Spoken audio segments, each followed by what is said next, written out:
I would like everyone to take a moment and think back at the last time you said, "I'm so hungry, I'm starving."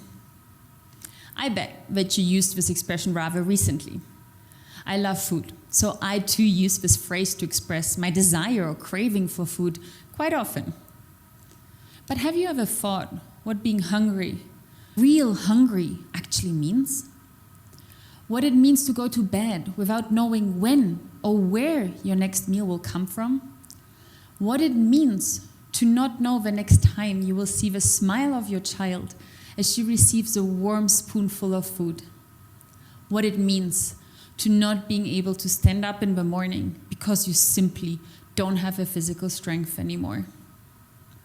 Well, this is the reality for millions of our fellow humans.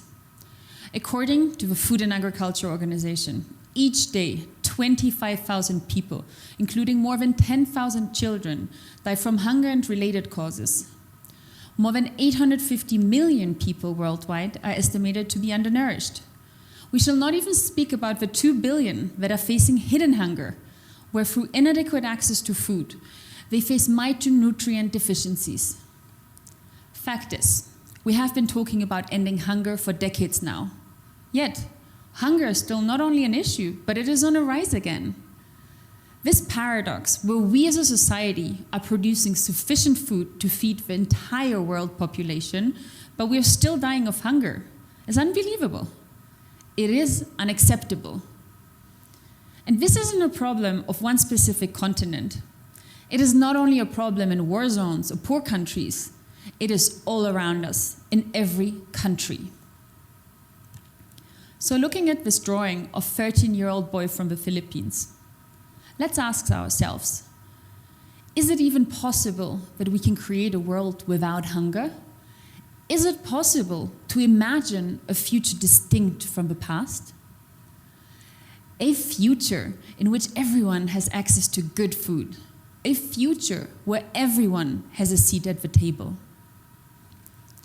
You might say I'm a dreamer, but I truly believe that we can. Early in my life, I learned that food plays a central role in all our lives, no matter which race, culture, or class we're born in. Eating is one of the other things beyond breathing that we all do from the day we're born until the day we die.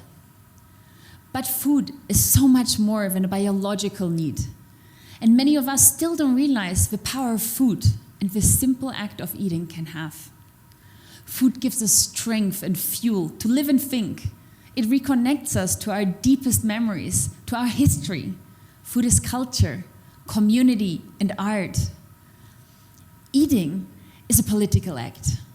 It has ended and started wars. It changes the way we look at the world. Everything is connected through food, from health to science, economy, national security, and environment. I strongly believe that food is the most powerful tool to change the world, starting with this key step of securing good, nutritious, and regenerative food for all.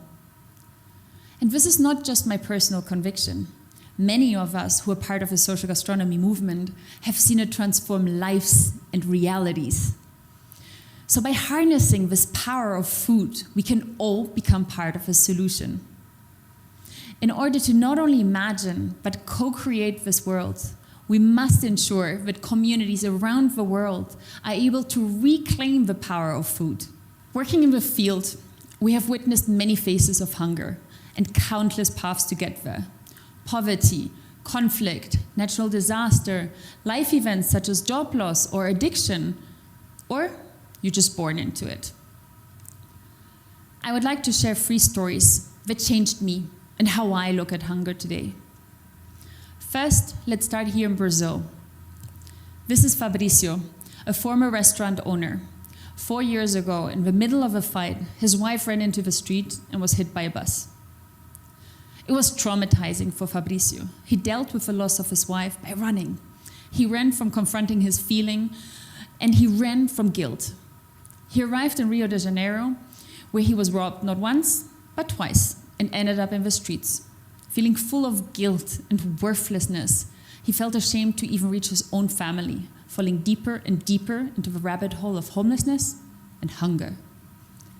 I met Fabrizio at Refettorio Gastromotiva, a community restaurant school, where over a meal he shared his story with me. I felt that this could be any of us. One wrong turn, one trauma, and we would be in Fabrizio's shoes. Now, let's move to the United States. The US is seen as a nutritionally prosperous nation, but yet many families live under a paradox of overconsumption and hunger, often in the same neighborhood. Meet José. He's from the Bush, a historically redlined neighborhood in the south of Chicago. When I spoke to him and to his daughter, he explained that where he grew up, fresh produce was non-existent, and government aid provided boxes with a big block of cheese, powdered milk, cereal, and bread. As a result of years of inadequate nutrition, at the age 40, he experienced his first stroke. His daughter, till now, is struggling with an eating disorder as a result of an intergenerational food trauma. Does a big block of cheese, powdered milk, cereal, and bread represent access to real nutritious food? This story reveals the face of hidden hunger, which impacts families like José's throughout the world. Last but not least, I'd like to take you to the life of a refugee. According to the latest UNHCR statistics, there are more than 82 million forcibly displaced people worldwide. It is a result of conflict, climate change, and human violations. Social gastronomy movement member and food activist Chef Ebru Bayavara Demir shared this touching story with me. This is Amin, 50-year-old Syrian refugee. Amin and her family came to Turkey 1 year after the war in Syria broke out. Pregnant Amin, her husband, and 6 children had no choice but to flee their own country. After a turbulent journey with barely anything to eat, it did not get much better arriving in Turkey. By knitting pieces of cloth together and selling it in the street, Amin for years was able to secure the bare minimum for her family, such as bread and rice, not even knowing if the next day they could secure food again. Is this dignified access to good food for a family who had no choice but to leave their own country? You see, hunger is not just a problem in one continent or country, nor does it have one shape or form. It is a reality of diverse faces in every corner of the globe. So how can we get started to create this future distinct from the past? Firstly, we must change our approach to the problem. Currently, we're trying to solve hunger by focusing most of our efforts only on solving food security issues. We try to provide access to food through redistribution within the current system, looking at food as a commodity. Here, we're framing hunger in the poverty context. In this framing, poverty will always prevent access to food. How about we start aiming beyond our current system, aiming for food sovereignty, and start looking at food as a commons and not a commodity? Beyond access, food sovereignty is a food system in which the people who produce, distribute, and consume food are the ones who also decide methods of producing, obtaining, and distributing food, resulting in a more just and equitable food system overall. Secondly, we must rebuild resilient ecosystems and communities with food and people at the center. Currently, our world is centered around the me, the I, as we have been putting the individual needs above the collective community needs. We're living in a world of fragmentation and silos. Yet, every day we become witnesses of the interconnectedness of our world. It is time we start acting upon our interdependence. It is time we shift from an ego to an ecosystem. If you wonder how we can do this, I invite you to look at nature. Nature is an interdependent web of creatures and systems. A forest ecosystem, for example, it is a community of plants, animals, microbes, and all other organisms in constant interaction. When clouds empty over our forests, it allocates water to all plants, big and small. based on the set of relationships and structures that were evolved over centuries. A well-rehearsed dance. So how do we as humans embrace this interconnectedness within our own communities? How do we join this dance?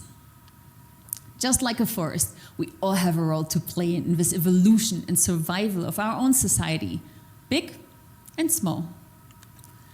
Collective civic action, cross-sector collaboration, or alternative food networks built on trust and strong relationships are key in the transformation towards a more sustainable and equitable food system. Within such networks, we practice active listening, co-creation and co-ownership, embrace community, and celebrate local food. The social context shift from the individual to the collective is possible. There are many examples of such ecosystems, and today I would like to share two from the social gastronomy movement. Let's go back to the United States with the Metro Food Justice Network, a collaborative in Minnesota's Twin Cities. This group of individuals from diverse sectors across ages has already co-created various impactful initiatives towards a food system that actually works for all. Focused on racial equity, the coalition put primary focus on community voices and leadership by those most affected by our current food inequities. Through their iterative collaboration, they've helped enable statewide urban agriculture legislation, incubated a local farm-to-family meal kit program, and are working on a decentralized culinary training program where no one organization owns or controls the work. Now, let's move to Nepal. The Bazaar Agriculture Cooperative is a food network that connects rural organic farmers and smallholders with customers in the city, providing healthy, regional food for schools and for hospitals. At the same time, they organize weekly farmers' markets, bridging this disconnect between consumer and farmers. They support member farmers with training, logistics, sales, and financial services. It is truly impressive that all decisions are made collaboratively. You see, food can be produced, consumed, and distributed by new governance schemes, consisting of collective action and starting at a local level, just like the stories I shared. Margaret Mead, American cultural anthropologist, inspired all of us to never doubt that a small group of thoughtful, committed citizens can change the world. Indeed, it's the only thing that ever has. I too believe in the power of people to make a change in the world, just by imagining a future distinct from the past. It is not only large organizations like the World Food Programme, but all of us that have to act by reframing the problem and transforming our mindsets. We can start with small steps, such as community conversations, cultivating connections and trust, or getting involved in local activities. And later, we can link those local activities into larger global movements. We can no longer afford anyone being a bystander. We're all part of a system, and we all play a role. It is up to us to decide what this role will be. Will we be complicit, or will we be transformative? Personally, I choose to dream, and I choose to contribute to the creation of a world where the expression, "I'm so hungry, I'm starving," is only a manner of speaking, and does not actually mean I'm starving. I got transformed by the stories of Fabricio, José, and Emin, and I started seeing possibility through the ecosystems such as Nepal and the Twin Cities. So at the end of the day, it is all about our choices. I choose to fight for food as a human right for all. So my question to you today is, what will your choice be?